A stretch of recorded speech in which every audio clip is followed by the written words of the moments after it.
semua rakan-rakan seperjuangan, tuan-tuan dan puan-puan yang saya hormati sekalian, saya ucapkan sekali lagi salam perjuangan, salam reformasi, Vanakan, Kopi Vosian, Taja Hau, Assalamualaikum warahmatullahi wabarakatuh.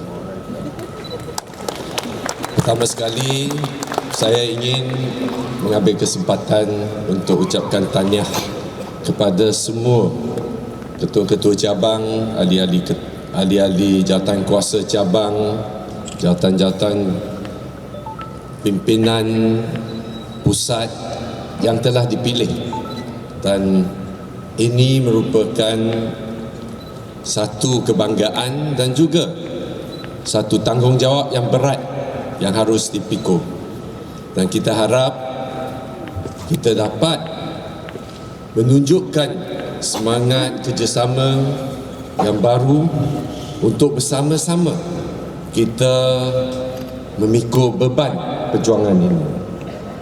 Hari ini kita menyambut Kongres 10 bagi Parti Keadilan Rakyat.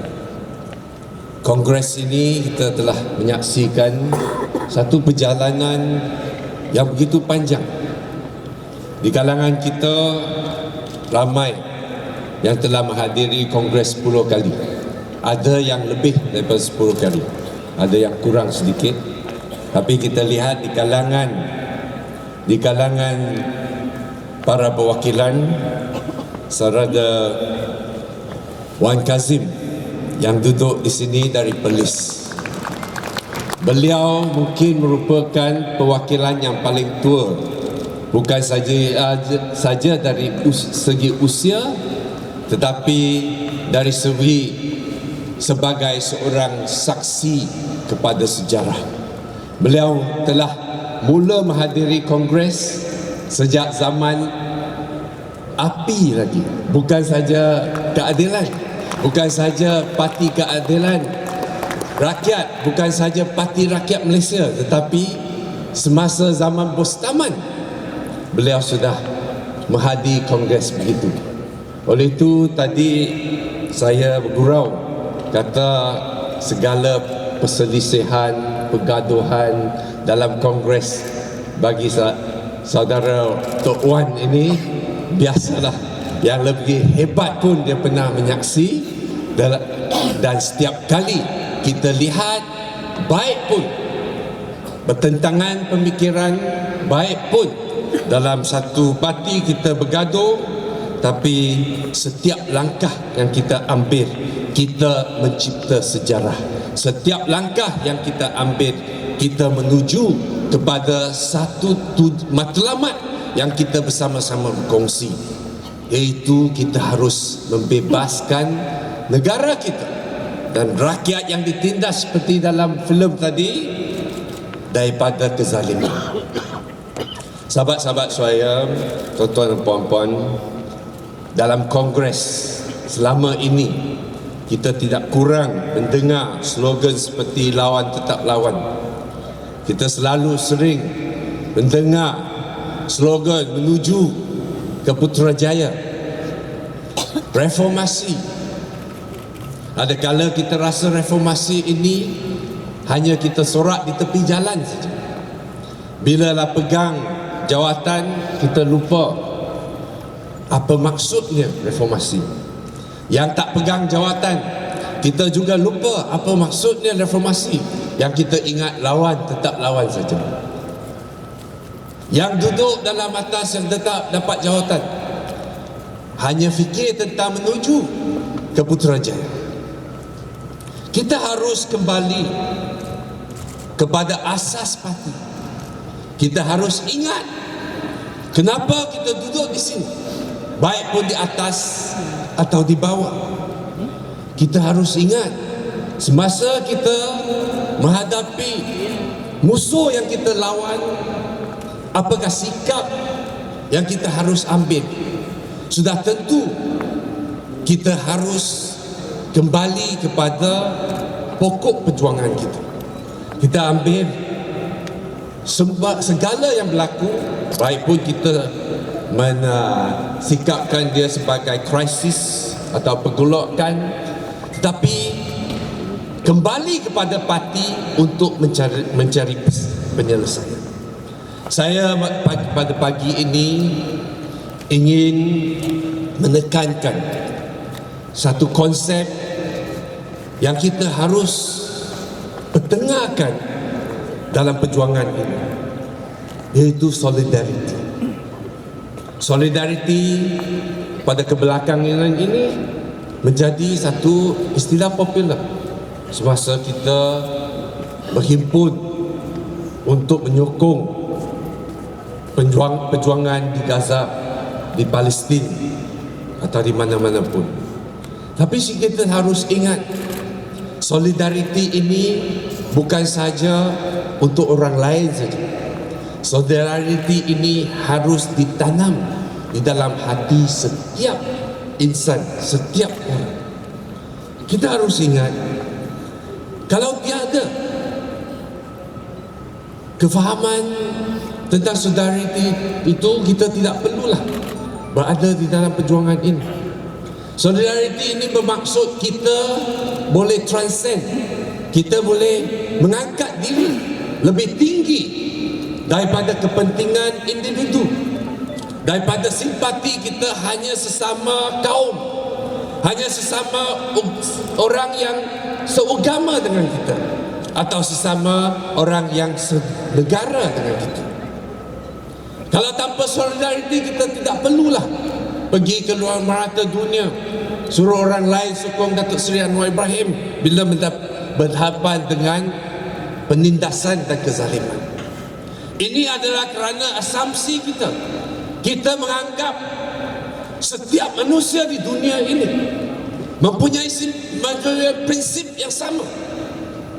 Kita bersama-sama mempunyai nilai-nilai keadilan.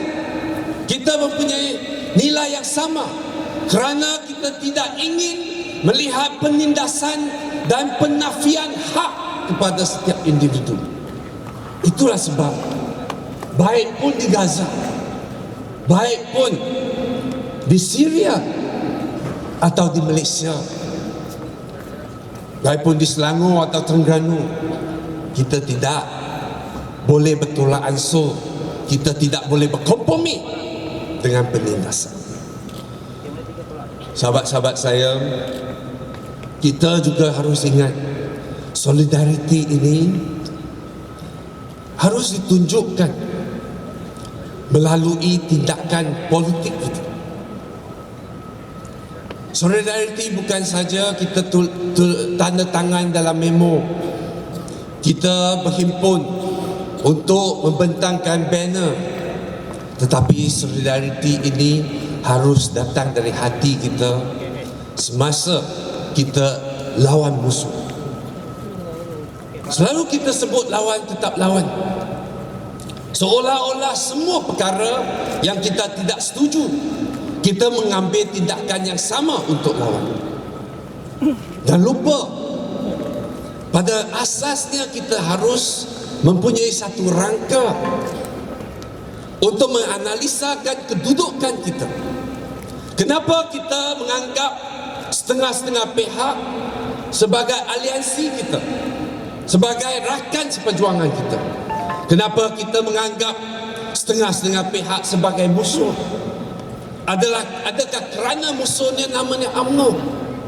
Atau kerana musuhnya namanya Barisan Nasional? Atau Zionis? Oleh itu kita lawan. Kita harus ingat, bukan atas nama, bukan atas orang yang kita lawan. Kita lawan kerana sifat-sifat yang menunjukkan ciri-ciri penindasan mereka. Mereka yang menolak konsep keadilan, mereka yang melakukan kezaliman. Dalam perjuangan kita, kita juga harus ingat, yang kita lawan adalah satu struktur, satu monster, bukan saja seperti seorang dragon yang kita lihat tadi, tetapi dia diletakkan dalam sistem yang kita hidup, dalam ekonomi kita. dalam politik kita, dalam sistem pengundian kita. Oleh itu, bila kita lawan, kita harus fikirkan apakah cara yang terbaik untuk kita runtuhkan, untuk kita menggantikan ini dengan sistem yang lebih baik. Oleh itu, dalam perjalanan ini kita perlukan rakan-rakan seperjuangan kita. Bukan semua yang perfect, bukan semua yang faham, tapi dalam kerja ini kita harus memberi peluang untuk membetulkan keadaan, untuk membetulkan kesilapan rakan-rakan kita sebagai langkah pertama. Jangan kita sedikit saja kita nak lawan, kita nak jatuhkan seseorang itu dengan apa nama pun, akhirnya kita kembali menjadi dragon yang kita lawan. Sahabat-sahabat saya, oleh itu saya rasa yang kita nak lawan dan jatuhkan bukan Tan Sri Khalid seorang saja. Yang di kalangan kita ramai Tan Sri Khalid. Bukan atas nama, yang nama Khalid tu banyak, tapi sikap tu. Saya rasa kalau kita nak ganti menteri besar begitu susah. Prosedur parti itu begitu jelas, semua orang ada perlembagaan. Satu perkara yang sangat mudah dilakukan. Kalau seorang yang pernah bekerja dalam korporat, sudah tentu dalam budaya korporat, kalau TMB, lembaga TMB buat satu keputusan untuk ganti CEO dia, besok CEO dia diganti. Tidak wujud isu CEO itu kata, dulu saham ini 20% saya sudah bawa sampai RM30, baru dia nak ganti saya. Tak ada isu. Sebab lembaga yang menguasai syarikat ini telah buat keputusan. Sebenarnya tidak perlu ada alasan apa-apa pun yang harus diterangkan, kerana ini keputusan pertubuhan kita. Dan parti sama. Yang saya kata ramai kali ini ialah perkara ini diulangkan di setiap cabang. Nak ganti setiausaha cabang itu bukan main susah. Apatah lagi nak mengganti menteri besar. Ini adalah kerana kita dari bawah ke atas belum lagi kita memupuk satu budaya yang kita rasa ini adalah tanggungjawab kolektif, dan kita harus mematuk kepada keputusan kolektif. Dan kita belum lagi faham tanggungjawab ini yang dibagi atas nama, baik pun nama ketua cabang, baik pun ahli MPP atau pengurusi apa-apa nama. Ini sebenarnya adalah amanah yang dibagi oleh rakyat kepada kita. Ini adalah jawatan yang kita pegang sebagai senjata, sebagai alat untuk mempertahankan kebajikan rakyat. Ini bukan milik mana-mana individu. Sungguh pun kita boleh menang dengan undi yang banyak, kita boleh tunjuk kekuatan kita di grassroots kita, tapi akhirnya kita harus ingat nama jawatan ini adalah satu alat yang dipinjam supaya kita boleh kejar untuk membantu, untuk mempertahankan hak rakyat, untuk meningkatkan kesejahteraan mereka. Sahabat-sahabat saya, oleh itu dalam perjuangan ini matlamat terakhir bukan berhujung berpengkalan di Putrajaya. Di Putrajaya itu adalah permulaan. Kalau kita setia kepada reformasi, reformasi ini bukan slogan di tepi jalan, bukan senjata yang kita laungkan semasa kita berdepan dengan FIU. Reformasi ini adalah kita dalam setiap individu mesti mempunyai satu agenda, mesti kita memahami satu sistem program yang kita harus melaksanakan kalau diberi amanah, kalau diberi kuasa. Oleh itu, itulah tanggungjawab kita.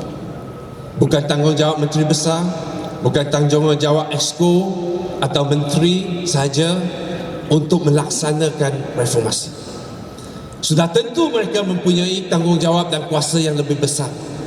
Tetapi kita harus ingat, ini harus dilaksanakan oleh setiap di kalangan kita. Supaya bila kita diberi amanah, jangan kita lupa, sehingga kita hanya pegang kuasa demi kuasa saja. Tuan-tuan dan puan-puan, sahabat-sahabat saya rasa dalam perjuangan kita telah lihat ramai di kalangan kita telah berkorban. Ramai di kalangan kita tidak sempat menyaksikan kejayaan kita. Dan ada yang meninggalkan kita, ada yang sudah undur ke belakang. Tetapi semua ini sebahagian daripada proses perjuangan. Segala-gala ini akhirnya harus diterjemahkan dalam langkah sejarah, menunjukkan setiap tindakan yang kita ambil akhirnya akan terjemahkan untuk merealisasikan impian rakyat yang kita terhutang budi kepada mereka yang telah menyokong kita.